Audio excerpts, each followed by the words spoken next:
before this, I kind of have done a lot of things. I dropped out of school when I was 14 and started touring in a rock band, and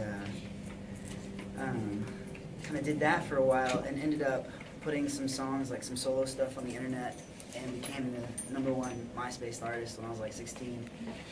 And then signed my first record deal at 17 to Universal Motown in New York, and had a just wildly unsuccessful record deal up there. I think I sold like 7 CDs, which was awesome. But then I moved out to LA from New York and started writing for like film and TV out there, and then just came here to be close to family. At that point, I'd been gone for like 8 years, and it all sort of clicked when I came here. Within my first year here, I got my first #1 in the country, and just kind of been trying to do more of that since I got here. You have been doing more of that since you got here, right? And that's a rare story. Like, it's really unusual, you know, for somebody to come in their first year, have a #1 song, and then have a bunch more. So we need to know about everything that you're doing right.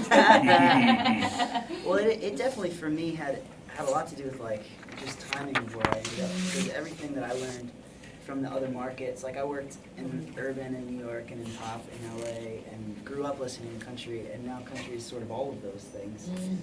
And so I just happened to wind up here at a time when it was like, how dare you be late? We've already done so much stuff. I know.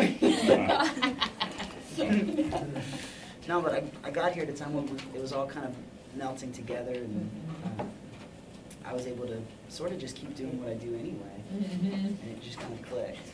The timing was amazing. Yeah. Right? Because you have all the backgrounds, like you're saying that you have, and like all your you know, amazing track making ability and stuff, like all happened at a time when this was just starting to creep into Nashville, right? Yeah, yeah. And I do tracks, which it definitely has been a big advantage for me here.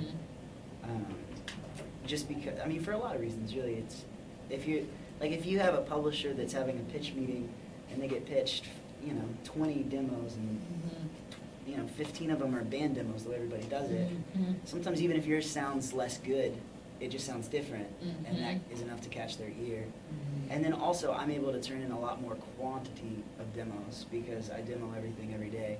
So instead of picking, you know, my 5 favorites each month, I'm turning in 30 every month, or you know. Right, which is great. And I wonder in that situation, like, you know, not everybody can hear what you hear, right? Like how a song is going to sound when it all comes together, right? But then you get a chance to illustrate it for somebody every day, and I wonder, in that situation, I mean, it would make sense to me that people would get more excited about the songs than if you're turning in a guitar vocal at the end of the day. Yeah, it's, I mean, not everybody can hear it, like you said, and you're painting that picture for them.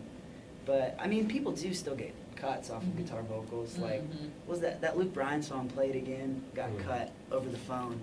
Dallas just called Luke, and they played it. Over the phone? Yeah, and Luke cut it like a week later.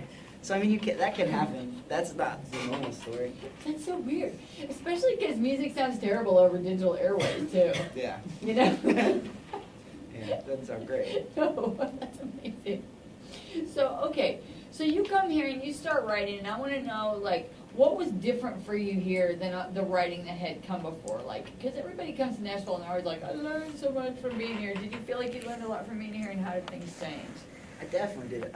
There's just a whole different level of craft here. Like, I now, because I've had some success here, I've gotten to go to New York a lot and LA a lot and write with some of the big, like even the really big writers out there. And it's still like, writing with the big ones out there doesn't always even feel as good as writing with some of the smaller people here, just because there's a different approach to the song, and songs here are still kind of